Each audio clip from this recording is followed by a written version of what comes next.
नमस्कार. तर इंद्रायणी या मालिकेत आजच्या भागात आपण पाहणार आहोत की प्रेमनाथ रात्रभर बाहेर असतो. सकाळी हळूच तो घरी येतो आणि इकडे तिकडे बघत घाबरत खुर्चीवरती बसतो. तितक्यात तिथे नारायणी येते आणि प्रेमनाथला बघून नारायणी म्हणते की आलात, रात्रभर बाहेर होता ना, चहा आणते. प्रेमनाथ घाबरून तिच्याकडे बघत असतो. नारायणी चहा आणण्यासाठी आतमध्ये जाते आणि चहा घेऊन येते. ती चहा ठेवून जायला लागते तर प्रेमनाथ तिला म्हणतो की हे काय, मला कोरडा चहा हा जात नाही, माहीत नाही का? चहासोबत बिस्किट, फरसन काहीतरी आणायचं, एवढं साधं कळत नाही का? नारायणी त्याला शांतपणे म्हणते की घेऊन या, देते मग मी. प्रेमनाथ तिच्यावर चिडून म्हणतो की विंजे सरकार आहोत आम्ही, त्यामुळे आमच्याशी नीट बोलायचं, उलटून बोललेलं मला चालत नाही. नारायणी काहीच न बोलता तिथून जायला निघते. प्रेमनाथ रागाने म्हणतो की हे काय, मी बोलतोय ना तुमच्याशी, कुठे चालला? नारायणी फक्त त्याच्याकडे बघत असते. प्रेमनाथ चिडून म्हणतो की बघते काय, जास्त झाले का तुला, माज आलाय का? आणि रागाने म्हणतो की नजर खाली आणि आवाज पण खाली, आणि चहा प्यायला लागतो. चहाचा एक घोट घेताच तो नारायणीकडे बघून म्हणतो की काय पांचट चहा केला आहे, याला काही चव, त्याच्यात दूध नाही, साखर नाही, चायपत्ती नाही, काहीच नाही. आणि चिडून म्हणतो की त्यापेक्षा गरम पाणी चांगलं. मोठ्या बाई त्यांचं बोलणं चोरून ऐकत असतात. प्रेमनाथ नारायणीला म्हणतो की जा दुसरा चहा आण. मग नारायणी तो चहाचा कप घेऊन आतमध्ये जायला लागते तर प्रेमनाथ तिला थांबवतो आणि म्हणतो की हा इथेच राहू दे, दुसरा बनवून घेऊन या, तोवर हा पितो. नारायणी आतमध्ये निघून जाते. तितक्यात प्रेमनाथचं लक्ष मोठ्याबाईंकडे जातं आणि तो आनंदाने मोठ्याने म्हणतो की गुड मॉर्निंग सासूबाई. मोठ्याबाई खूप घाबरतात आणि घाबरून कोणी ऐकलं तर नाही ना म्हणून इकडे तिकडे बघायला लागतात आणि निर्लज्ज माणूस म्हणून रागाने आतमध्ये निघून जातात. प्रेमनाथ मोठ्याबाईंच्या मागे मागे त्यांच्या खोलीत जातो आणि आतमध्ये जाऊन म्हणतो की सासूबाई, मी गुड मॉर्निंग म्हणतोय तुम्हाला आणि तुम्ही असं आतमध्ये निघून आलात, तुम्ही इग्नोर करताय मला. मोठ्याबाई प्रेमनाथवर चिडून म्हणतात की तुमच्यासारख्या निर्लज्ज माणूस मी माझ्या अख्ख्या आयुष्यात बघितला नाही. तुमची जागा दुसरं कोणी असतं ना तुमच्या जागी तर आत्तापर्यंत विहिरीत जीव दिला असता. प्रेमनाथ मोठ्याबाईंना म्हणतो की अहो सासूबाई, हे काय बोलताय तुम्ही, सकाळ सकाळ तुमच्या मुलीचं कुंकू पुसण्याच्या गोष्टी करताय. मोठ्याबाई प्रेमनाथवर ओरडून म्हणतात की किती बेशरम आहात हो तुम्ही, एवढं सगळं झालं तरी तुम्ही अजून इथेच आहात. प्रेमनाथ खूप वाईट वाटल्याचं नाटक करत खाली बसतो आणि म्हणतो की कुठे जाणार ना सासूबाई, आम्ही आता हीच आमची माणसं आणि आता हेच आमचं गाव.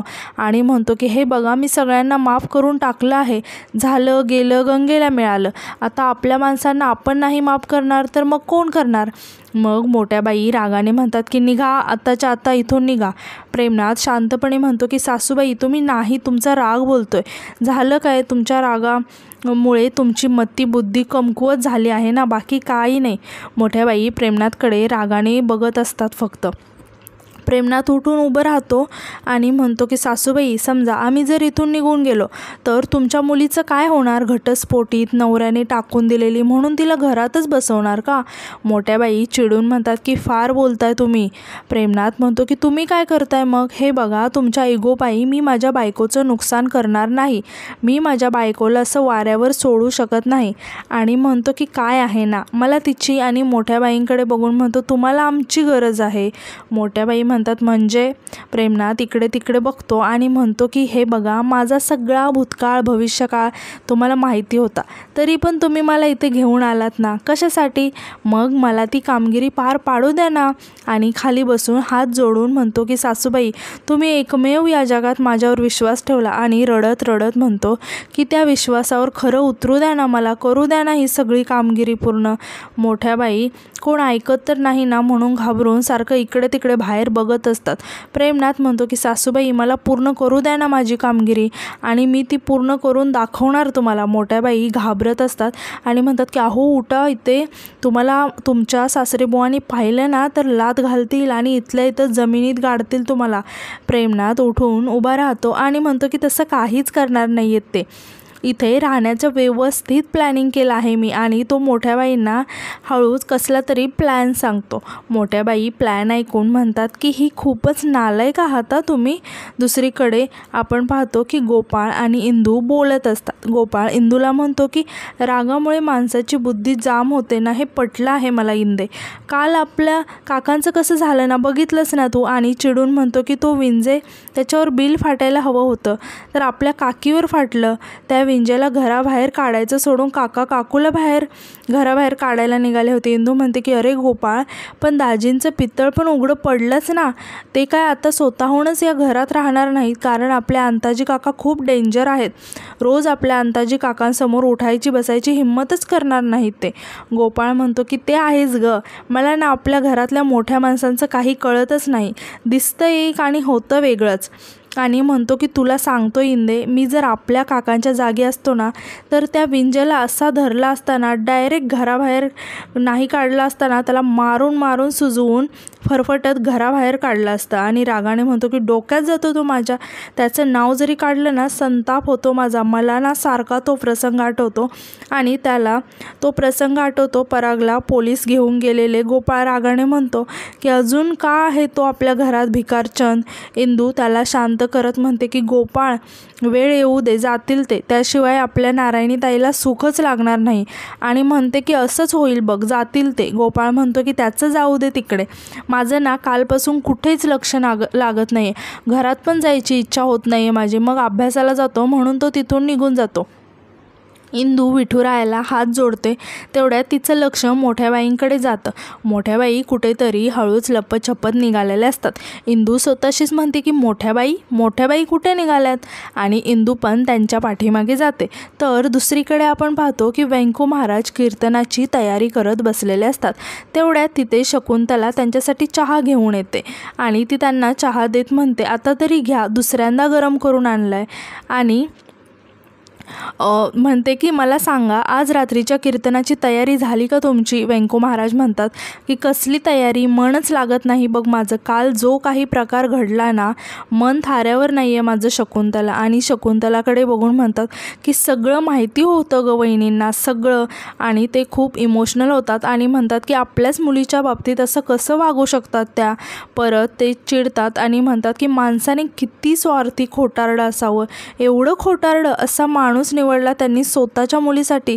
शकुंतला व्यंकू महाराजांच्या जवळ येत म्हणते की अहो, फार विचार करून स्वतःला त्रास करून घेऊ नका, काही होणार नाही त्यातून. व्यंकू महाराज शांतपणे म्हणतात की विचार येतच राहतात शकुंतला, असं वाटतं की हे जे काही घडलंय ना, त्या सगळ्यांच्या मुळाशी आपण आहोत. शकुंतला म्हणते की आपण नाही, हे सगळं वहिनींच्या मनात असलेल्या असुरक्षितेमुळे झालंय. व्यंकू महाराज म्हणतात की पण ती असुरक्षित पण आपल्यामुळेच आहे ना, दुसरं काय कारण आहे. किती भयानक भावना आहे असुरक्षितेची. त्यावर त्यांना वाटतं की त्यांची गादी माझ्यामुळे गेली. आता ही सगळी जमीन, जुमला, प्रॉपर्टी, वाडा सगळं इंदूमुळे गेलं. आणि म्हणतात की पण काय अर्थ आहे ना या सगळ्याचा. आता त्यांना असं वाटतं की त्या आश्रित झाल्यात. आणि म्हणतात की जगायचं कसं, काय एवढं आकाश कोसळलं आहे. त्या इंदूला आई वडील नाही आहेत, खिशात 4 पैसे नाही आहेत, तरी ती एवढीशी लहान मुलगी जगते ना आनंदाने. आणि शकुंतलाकडे बघून म्हणतात की तुला सांगतो काय लागतं जगण्यासाठी. विठुरायाने हातपाय धड ठेवले, चांगली वाचा दिली आहे, एवढे बुद्धिमत्ता दिले, पुरेसं नाही आहे का ते. आजपर्यंत जे आपलं आहे असं आपण समजत होतो, ते आत्ता आपलं नाही असं कळलं तर संपलं का सगळं. आपण काही मिळवू शकत नाही का, काय घाबरायचं, कशाला एवढं. शकुंतला म्हणते की अहो, त्या घाबरतात कारण त्यांना फक्त चुकीच्याच गोष्टी करण्याची बुद्धी होते. व्यंकू महाराज म्हणतात की तुझं खरं आहे. आणि म्हणतात की तुला सांगतो, मला हा शापच मिळाला आहे. आजपर्यंत ज्या वेळी मी दादाची बाजू घ्यायला गेलो आहे ना, त्या प्रत्येक वेळी त्या दोघांचा माझ्या बाबतीत गैरसमज झाला आहे आणि मी तो कधीही दूर करू शकलो नाही. काहीही करा, हे कुटुंब एकत्र राहावं, सुखी राहावं म्हणून मी काय वाटेल ते करायला तयार आहे. पण त्यांना ते कळतच नाही. शकुंतला त्यांना समजावत म्हणते की माझं ऐका, तुम्ही खूप विचार करताय. हे बघा, हा फक्त गैरसमज आहे आणि माझा विश्वास आहे हा गैरसमज कधी ना कधी नक्की दूर होईल.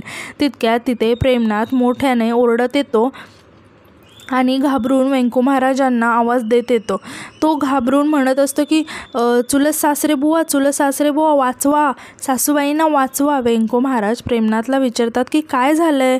प्रेमनाथ घाबरून सांगतो की अहो, काल जो प्रकार झाला ना, कालचा अपमान झाला ना, तो सासूबाईंच्या खूप जिवारी लागला आहे, डिस्टर्ब होतं त्या आज सकाळपासून. आणि रडत सांगतो की मी त्यांना विचारलं काय झालं, तर म्हणाले की मला नाही राहायचं या घरात. आणि अशा उठल्या आणि तडका तडकाफडकी निघायला लागल्या. मी त्यांना विचारलं तर बोलल्या, जवळच्या नात्यांनी लांब केलं, आता कोणीच राहिलं नाही म्हणे. जवळचं विहिरीला जवळ करते असं म्हणाल्या त्या. हे ऐकून शकुंतला आणि वेंको महाराज खूप घाबरतात आणि घाबरून म्हणतात की वहिनी कुठे आहेत? प्रेमनाथ म्हणतो की त्या मळ्याच्या दिशेने गेल्या आहेत, चला लवकर वाचवायला हवं. म्हणून तो त्या दोघांना घेऊन जातो. तर दुसरीकडे आपण पाहतो की मोठ्या बाई निवांत विहिरीवर जाऊन बसलेल्या असतात. त्या सगळेजण येण्याची वाट बघत असतात. इंदू पण हळूहळू त्यांच्या पाठीमागे जाते. वेंको महाराज आणि शकुंतला घाबरून मळ्याच्या दिशेने पळायला लागतात. प्रेमनाथ मोठ्या बाईंना फोन करून सांगतो की सासूबाई, नारळ फुटला, लोक निघाले तर दर्शनाला, तुमचं काम तुम्ही सुरू करा, ऑल द बेस्ट, मी लांबूनच दर्शन घेतो. मोठ्या बाई खुश होऊन फोन ठेवतात. इंदू मोठ्या बाईंना लपून बघत असते. मोठ्या बाईंचं लक्ष तिकडून येणाऱ्या शकुंतला आणि वेंको महाराजांकडे जातं.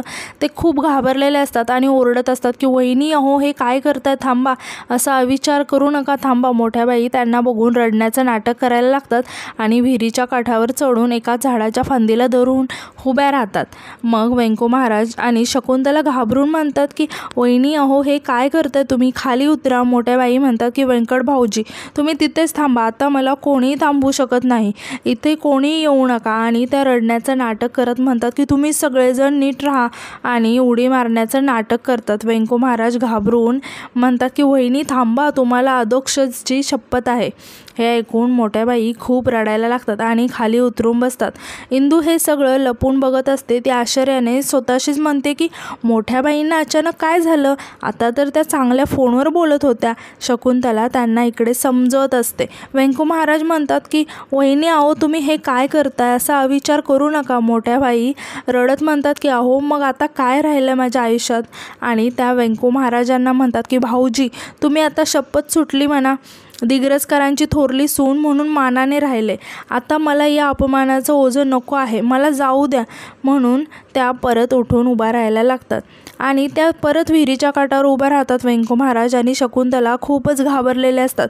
ते त्यांना समजवण्याचा प्रयत्न करत असतात. वहिनी प्लीज असं करू नका, मुलांचा तरी जरा विचार करा. वेंको महाराज म्हणतात की वहिनी अहो असं करू नका, तुमच्या मागे या घराचं कसं होणार, मुलांचं कसं होणार आणि आपल्या दादाचं कसं होणार, जरा तरी विचार करा.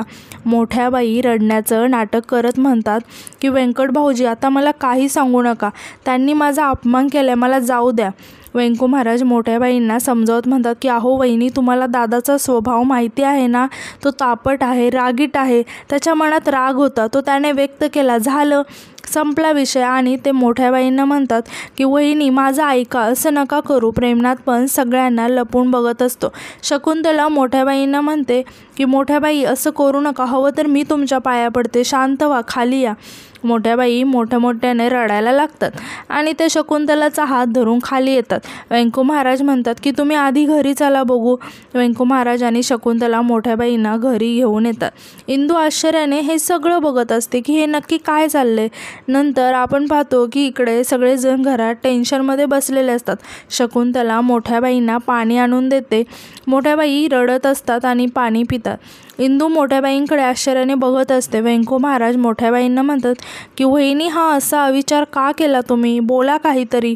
मात्र मोठ्या बाई काहीच बोलत नाहीत, त्या फक्त रडत असतात. आणि आजचा भाग इथे संपतो. तर तुम्हाला माझे रिव्ह्यूज कसे वाटतात हे कमेंट्समध्ये नक्की सांगा आणि आपल्या चॅनलला सबस्क्राईब करायला विसरू नका. धन्यवाद.